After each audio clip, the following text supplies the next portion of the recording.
Hello, welcome to BARIKIWA TV.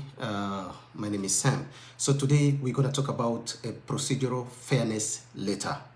So many people have received such letter after doing a Canadian immigration interview, and sometimes they are very confused. They ask themselves some questions: what exactly this letter means, and what does the Canadian immigration want to communicate with me? Sometimes they ask themselves questions about that, and today it's a chance for me to explain to you what exactly that document means and what exactly the Canadian immigration wants you to do.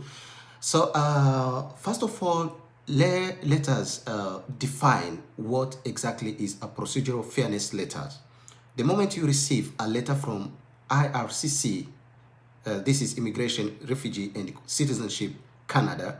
So this letter is a formal notice from the Immigration, Refugee and Citizenship Canada.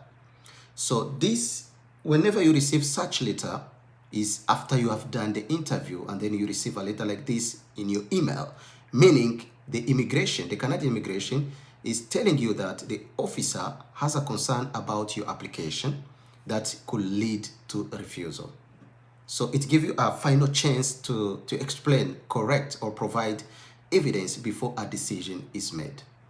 So to be open on this, so whenever you receive such a letter, it doesn't mean that this is a rejection letter or denial letter. No, it's not even a approval letter. Sometimes people get emotionally depressed whenever they receive such letter. Oh, they start asking themselves, oh my God, what is happening to me? Oh my God, it's like, because sometimes whenever they start reading the letter,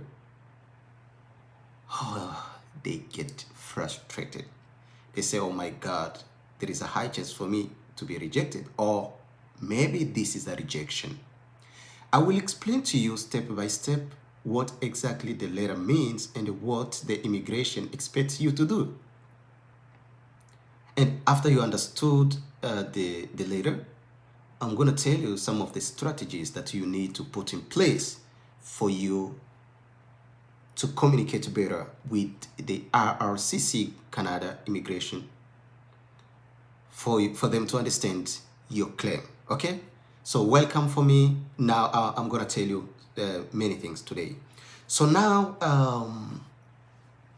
after they tell you that they have a concern in that letter, yes, of course, the concern is based on what you tell them, based on what you told them during the interview. So it bring a very big concern. Now, this concern may be typically about, for example, eligibility doubt, or missing or insufficient documents you have provided during the interview, or credibility issues. So sometimes your claim is not credible, or whatever document or evidence you have provided is not credible. Another thing is it may be maybe a issue regarding your relationship. Sometimes maybe between you and your wife, you claim someone is your wife, and maybe the evidence is not sufficient or is not strong. Another thing may be related to employment or financial inconsistency, something like that. Another thing, it may be possible misrepresentation, and this is very serious now. I will tell you why it matters a lot, why misrepresentation is very serious. So I will tell you. So welcome once again. So the procedural fairness letter, first of all, is a part of Canada legal requirements to give an applicant a fair opportunity to respond before refusing an application. So this means whenever you receive such letter, the immigration is in the process of refusing your application. But before they make a final decision, they gave you a chance to explain why you did not provide more evidence, or why you did not tell them something. In the letter, they find out that you did not tell them. This is a very big mistake. You did not tell them before that you have a child, and then later on, after they do some investigation, they find out that you have a child. This is a mistake. Why did you not tell them? At the end of the day, they will give you this letter called procedural fairness letter. So after they give you this opportunity to respond, you should be very careful. And I'm going to tell you why this document is very important. So this is not a refusal letter. First of all, you should know that. So it is your chance to save your application. So whenever you receive such a letter, meaning your application is still in the process, is still active, they have not rejected you. They give you a chance, they give you time to think about it, to respond appropriately to their concern by providing evidence, by telling them, no, you know, it was this, you provide, you support your claim with evidence. After that, so they will think about it, and then finally they will give you they will give you a feedback. It can either be approval or rejection. It depends on how you have supported your claim. Okay, good. So now I'm gonna tell you now how to defend yourself step by step, and this is where many people have concerns. How to defend myself whenever I receive such letter? How to defend myself? Because sometimes they get traumatized, they get depressed whenever they receive such letter. They say, oh my God, this is rejection, this is a denial. What can I do now next? Don't worry, I'm gonna tell you something, and it is very helpful. The immigration officers are human beings. They know you may have something wrong. You may be confused from one way to another. So they need to hear from you. So now, because they give you a chance, just work on it seriously. Okay, good. So now, I'm going to tell you step by step some of the strategies on how to fix this. The first things, strategy number 1, you have to read the letter slowly and carefully. Take time. Read the letter slowly and carefully. Identify exactly what the IRCC is concerned about. Every sentence matters. You have to keep repeating the same sentence. Understand it. What do they want from me? What do they want me to explain? Why do they have concern about this? You have to ask yourself those questions. Okay? You have to look for the specific issue. Whenever you read that letter, seek for specific issues. You have also the evidence the IRCC doubt and they find insufficient. Search for it in the letter. The evidence IRCC doubt or find insufficient. Another thing, you have to look at the deadline to respond, because the deadline most of the time usually take between 7 to 30 days. Another thing is, so number 2, okay, this is step number 2. You have to gather strong and direct evidence. You have to make sure you gather all the evidence based on the concern they have. If the immigration told you they have a concern about employment, you have to make sure you find the evidence related to employment. And they should be very strong to support your claim or to support your response. Okay? That is very, very important.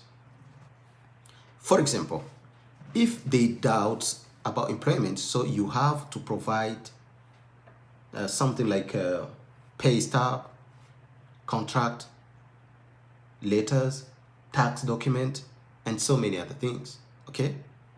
So another thing is, for example, if the question is about relationship, because I know many people may have such issue with the relationship, and at the end of the day, after submitting or after doing the interview, the officer may doubt. They may say, no, this man is not your husband, or this woman is not your wife. They doubt about it. What you should do? You should provide them more evidence. Some of the evidence, including pictures. Pictures is very important. The pictures may support your claim. And those pictures, for example, they should be very strong and relevant. Don't provide a picture showing how you met with your wife and say, officer, this is the picture you can see in 2015. I met with this woman somewhere. Do you see? Yeah, she is my wife. No, just provide a picture like a wedding picture. The past is there, is blessing you. So those are the strong evidence. You can either provide document, okay, to show that, okay, affidavit, or provide picture, document, so many things. And also they should, if they suspect misrepresentation, for example, explain clearly or provide supporting document, show that it was honest mistake. Okay, so you have to convince the officer, not saying, oh, I'm sorry, I did not know if it was like that, but I'm sorry, I have a lot in my mind. So you start now providing some evidence, some reasons for you to be helped. Okay, you want to convince the officer by telling him that to understand your situation, because maybe you have been vulnerable a certain period of time. Don't try to find those kind of claim. Okay, just provide evidence. Tell the officer, yes, it was like this, and this is the evidence. The reason why I did not tell you this is because, in that time, I did not have this.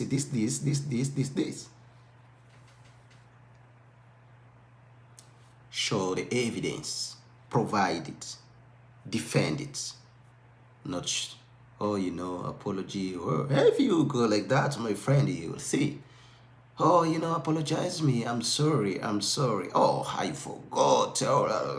So you have to take much of your time whenever you're doing interview, whenever you respond to the immigration application process. You have to be very careful. Be very careful. That is point 2. Point number 3. So you have to write a structure and professional response. So after you understood the letter, what the letter is about, you have read it carefully, you have understood it. Yes, of course, you have been depressed after you receive a letter, and you have read the concern from the officer saying that it was this, you have misrepresented something like this. We are much concerned about this. Please respond this letter between 7 to 30 days. So you are more depressed about that. You have took your time, of course. So number 3 now, write a letter well structured and professionally. How to write that letter well structured and professionally? Come on, I'm going to tell you now. The way you should write this letter, it should be like this. It should be, first of all, calm, factual, and respectful.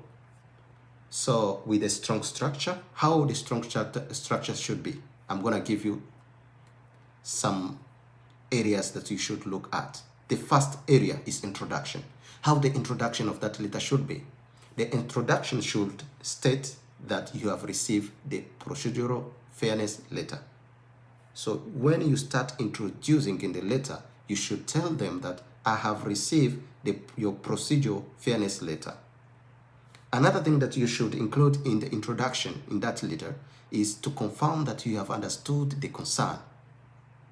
Because the immigration, the IRCC Canada, will provide you a clear explanation about their concern.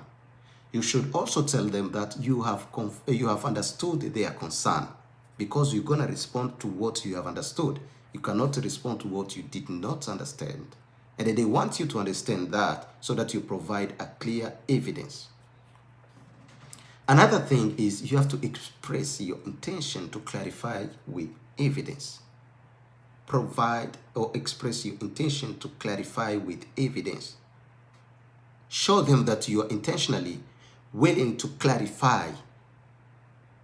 You want to do it with strong evidence, and you provide those evidence to them. After introduction, now you go to address each concern one by one. You start, if for example the letter has 2 concerns or 3 concerns or even 1 concern, you can address one by one. For example, if you want to start to address the first concern, you should first of all consider this. You quote that concern from the procedural fairness letter. You say concern number 1, employment. Okay? Then you provide explanation about it. You attach supporting document, and then you explain why the evidence resolved the concern. You should use those 4 things. You quote the concern from the letter you receive. You provide your explanation about the concern. Then you attach supporting evidence, either picture or document or something like that. You support it, and then you explain why the evidence that you provide resolve the concern they have. And then in that letter, after you address the concern, you're going to provide now the conclusion in the letter. The conclusion should reaffirm your honesty and compliance. Should tell them that you have been honest, you have understood, and the evidence you provide is you have been honest to provide those evidence. They are clear and they are correct. Okay? You can also include in the conclusion, politely request, okay, approval of your application. After you submit your application, request the approval for it. Now, after you finalize the letter, please, I'm going to tell you a few things that you should not include when you respond to procedural fairness letter. There are some of the things that you should be very, very, very careful. Do not do this mistake, because it has been repeated several times. Many people have been repeated this mistake, and they lead to refusal. It can lead to denial of your application. Remember, my friend, you have been waiting for a long time, and you don't want to waste time. You don't want to be refused. You don't want to be denied. You just need to go to Canada. Why do you want to do things in hurry like that? You should take much of your time, think about it, and also avoid this mistake that many people are very common to many people. Some of the mistake is that do not ignore the letter. First of all, whenever you receive that letter, please, my friend, take it serious. Keep it somewhere, start reading it, keep it somewhere, consult other people who have experience, get advice, and also consider the deadline. Don't do something else and forget about the letter, because the deadline will expire, and then you'll not have a chance to submit the letter anymore. Another thing, do not respond emotionally. So I know what I think you know what I mean. So do not respond emotionally. Do not, please. I don't know how you feel whenever you respond to that letter. Do not tell, oh, officer, I have been going through a lot, I have a stress in mind. I'm very, very, very, very, very stressful nowadays. I'm sorry, I need your help. Hey, my friend, just provide more evidence to your letter. Tell the officer how honesty you are. Don't be led by emotion. Another thing is, do not send irrelevant document, my friend. Do not send irrelevant document. Send the document related to particular matter. For example, the officer have mentioned an issue about misrepresentation, or an issue about relationship. Just provide the evidence related to relationship. Don't bring a tax or like a bank statement as a evidence, while the officer need you to tell them, to convince them that that woman or that man is your husband or is your wife. Just provide evidence. Don't provide something else which is not related to that particular matter. If it is about relationship, show them why he or she is your wife. Show them. Provide picture. Provide whatever document, marriage certificate. There are so many. Okay? Just make sure they are very relevant. Another thing is don't blame the IRCC. Don't blame the IRCC. Don't blame them. They are not wrong, my friend. They are not wrong. Whenever they send you a letter like that, meaning they have examined your letter and they find out that you are wrong, not them. They are not wrong. They know what they are doing. So you have also to prove what you are doing too. Do not blame them. they have no discrimination about against you. No, they don't. They don't think they have no bad plan about you. They want you. They want to help you. So now you help them too by providing clear evidence. Another thing is, do not lie or change your story. Whenever you provide them a story, whenever you talk to them, please don't lie. You remember how you started your point, please continue with the same thing. Be consistent on whatever you are telling them. Do not lie, do not change, do not bring some other things like this. Yeah, because you have got a procedural fairness letter, now you bring another evidence which is not related to defend yourself by saying, in that case, there is a time even 2 days before I did like this. You did not tell them during the interview that. Now you come with something else in order to support your your claim. My friend, you are changing the story and it becomes now inconsistency. This is another mistake plus another mistake. Okay, good. So another number 5 now, point number 5. Submit before the deadline, my friend. You have to submit your letter before the deadline. Okay? So because most of the time late submission are usually not accepted. Then we not accepted late submission. So you should consider submitting your letter, okay, before the deadline, because they are clear. Most of the time, whenever they send your letter, they explain about the deadline too. They give you the deadline. So you should also respond to them as soon as possible before the deadline end or reach. Okay. At the same time, if you need more time, you can even communicate with them. You can ask them extension. You can tell them, please, I have no time, I'm sick, or I was very busy. I need more time to respond to this letter. They're human beings, they will understand. But it depends on the reason. Sometimes the reason you give them, if it's not meaningful or is not strong, they may say, no, we don't give you extension. Please respond as soon as possible to this letter. So you should do that. That's why you can request extension before the deadline, because sometimes they may reject your request and then you have to do it very quickly before even the deadline end. Good. So finally, number 6, consider getting legal help. You should also consider some lawyers or some consultant who have experience, and people who are authorized to work on such matters to help you structure, to help you draft, to help you fix the issue. They can advise you more about how to go about it. Instead of doing that by yourself, just consult people who have experience on that. They can help you on that. People have experience, they know more about it. They know what exactly the IRCC means or want. They know how they can structure a letter which is very meaningful, which is clear and honest, that can be understood easily by the Immigration Office of Canada. So that's it for me. I wanted to explain to you about how to respond to procedural fairness letter. I know it matters a lot. Whenever you receive such letter, many people get frustrated, many people get depressed, and they don't know what to do. But I'm here to explain to you so many things.